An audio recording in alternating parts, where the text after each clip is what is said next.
Willkommen, bienvenue, welcome to my potager, my potager, my potager. As you can see, I did finish putting monkey grass around the potager in the front yard. Again, it's just a posh word for decorative vegetable garden. I do tend to grow veggies here. This is the sunniest part of my property. It is in the south side of the house. I've got some broccoli in the corner. I've got some mustard greens, herbs.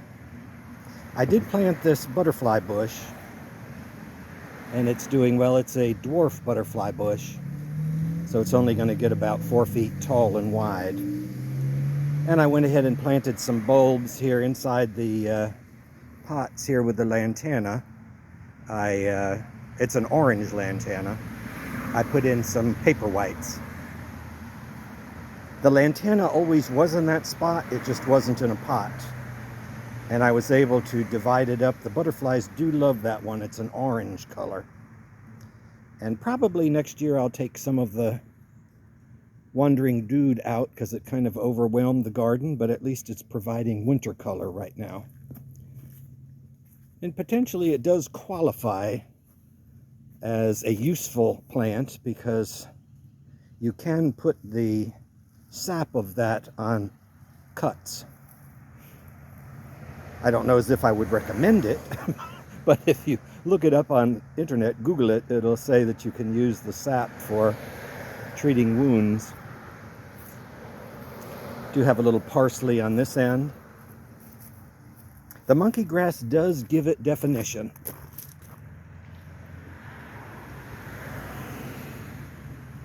And on this side of the picket fence is where I still have the snapdragons or antirrhinums.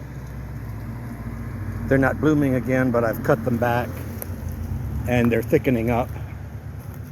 I haven't planted winter rye yet in the front yard, mainly because I'm fighting a bunch of animals, and I will win eventually, but they keep digging up holes in my yard. I've got a family of raccoons and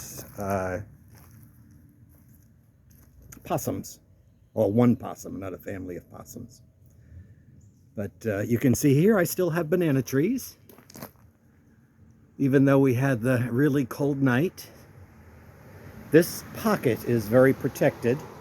We'll talk more about bananas later when we get into the backyard. The cassia is still in full bloom. It's really opening up nicely. There is a lot of traffic on the roads right now. It's about 9 o'clock on a Sunday morning.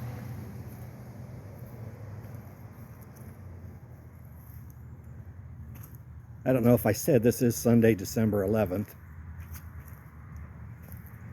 This is my little camellia garden. Oh, some more of my camellias have opened up. I forgot the name of that one. It's one of my favorites. I know it has Sargent in the name. I think it's Professor Sargent.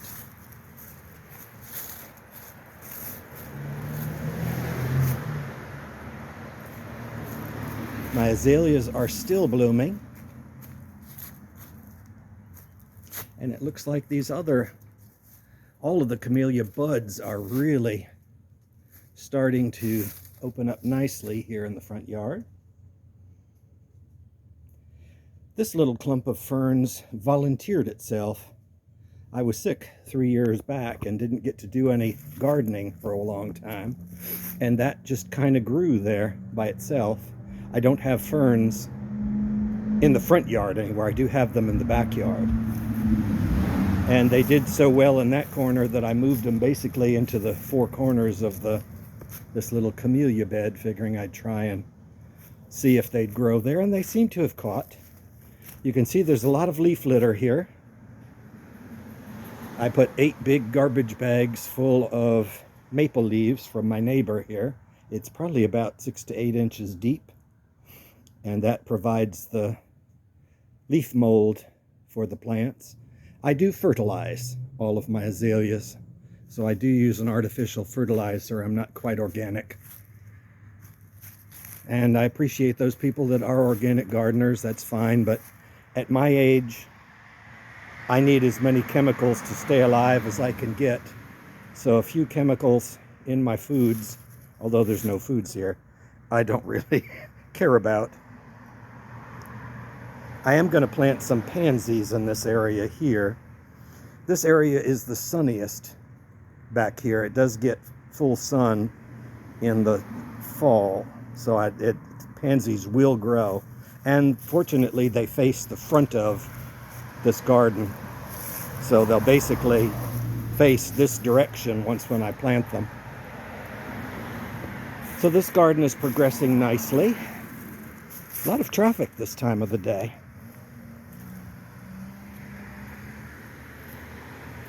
I've always had those two pots at the front gate, but they have been obscured by other plants.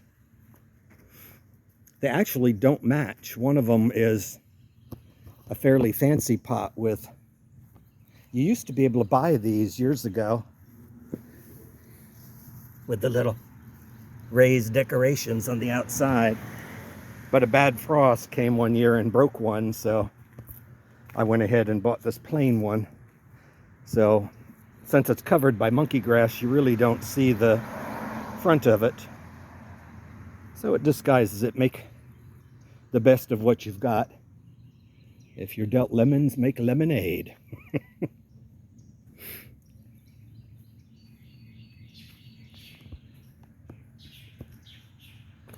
This little area is nice. This is kind of like my little Mediterranean section because of the rocks on the ground, and I do tend to plant some herbs here. Of course, we've got rosemary, and the gray back there is lavender. And this is a prostrate form of oregano. It always smells good when you walk over it. Oh, of note over here is the Australian tree fern is still doing well. We did have the one frost and it didn't seem to bother it any. There you see the bags that I keep for my lawn man. He fills them up with leaves, and I get about 6 bags of leaves a week, hopefully. And I have planted thyme over here. It does a little better, marginally better, in the front yard than in the backyard. So really you could say this is the best of my times, and the worst of my time is in the backyard. Sorry about that, but I just couldn't resist. I did mulch all of this area. This potted palm is doing fine. You can see it did not die, but it lost most of its fronds. It was transplanted twice last year, and I didn't give much for it, so it's not a terribly friendly fern because it's a Mediterranean fan, and it has thorns along the stalks, and it's not a good palm to have next to a sidewalk, but this is a less traveled path. I don't use the sidewalk very much. And back here there were some major changes. We pollarded the crepe myrtles.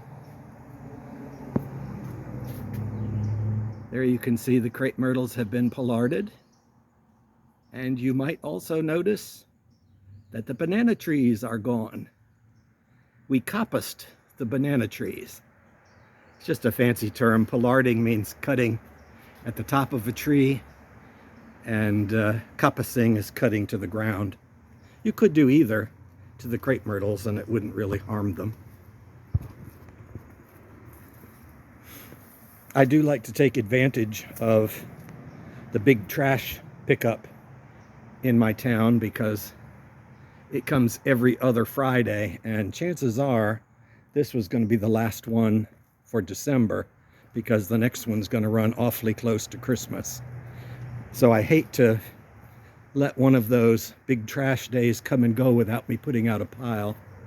Hence the pollarding of the crepe myrtles. I am going to pollard these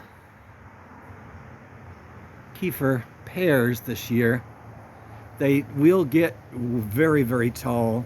They are a tall, thin tree, and they're pretty. However, if they have pears at the top, the branches will bend down and it'll look terrible. Look like a weeping tree.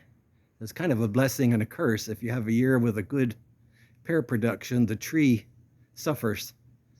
So these are more ornamental. I got about a half a dozen pears last year. The animals in the backyard got the rest. And the Mexican heather is still doing fine here. It's actually looking a little better, despite the frosts that we've had. And my camellia archway is doing extremely well. The flowers have come out.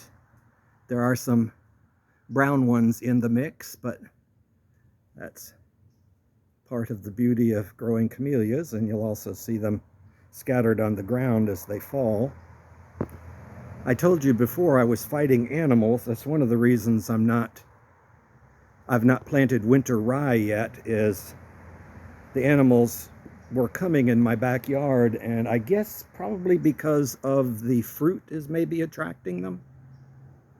I don't know why, but I have discouraged them by emptying out all of my water features, so I don't have any water in the backyard right now, and I'm going to keep it that way for the next couple of weeks.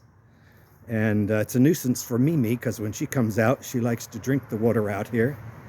But I have one pan, or a pot, that I put outside with water in it, so she thinks she's getting some kind of fancy water, and it's the same stuff she's got in her water dish in the house. Here you can see the deck looks totally different now that the bananas have been coppiced. And I don't know if we can see. Let me get a stick, because I don't want to fall into all of this stuff.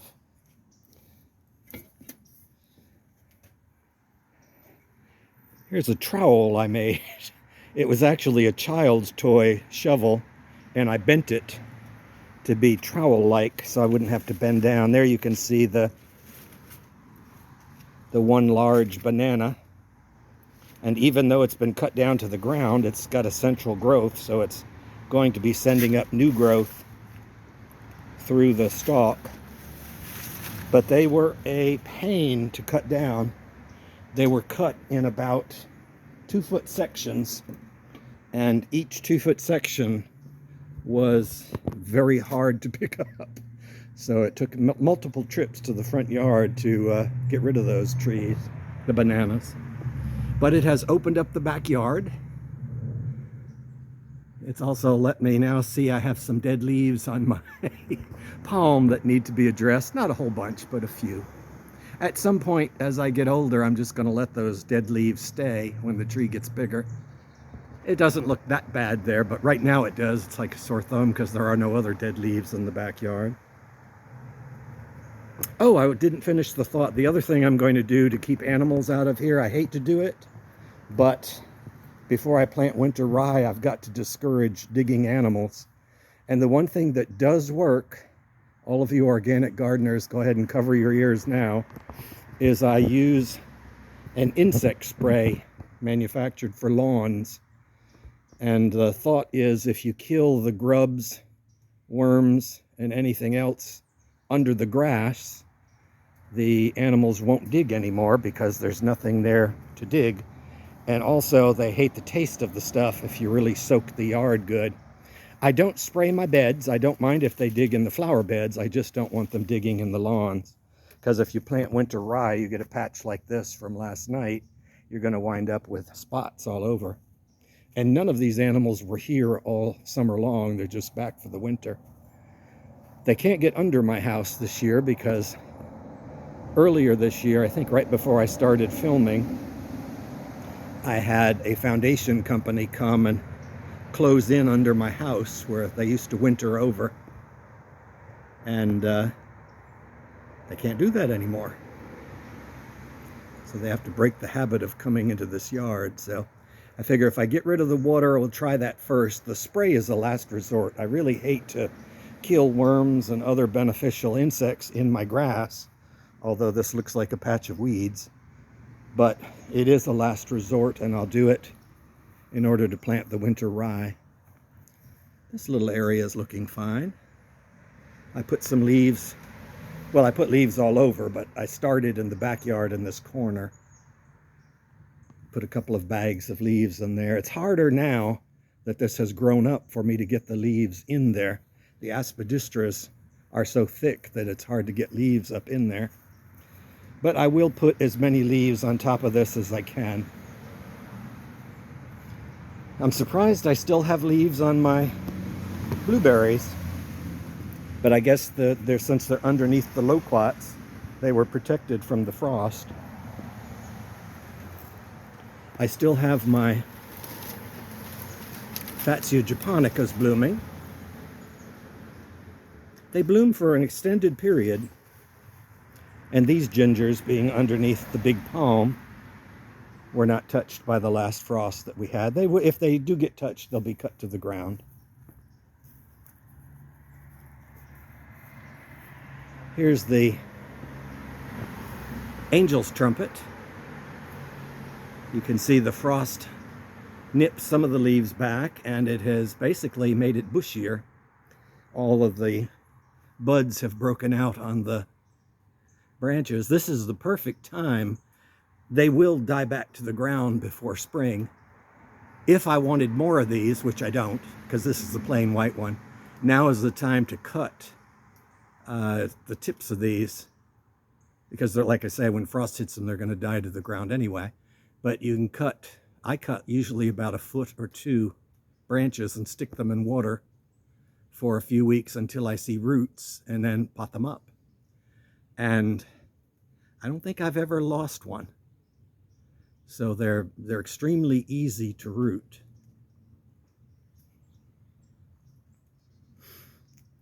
It's just mostly green back here. It does look good with winter rye because all these annual weeds will die back. But this is so shady on the north side of my house, it never really is going to get sun again this year. So it's hard to get anything to grow. But winter rye seems to do okay.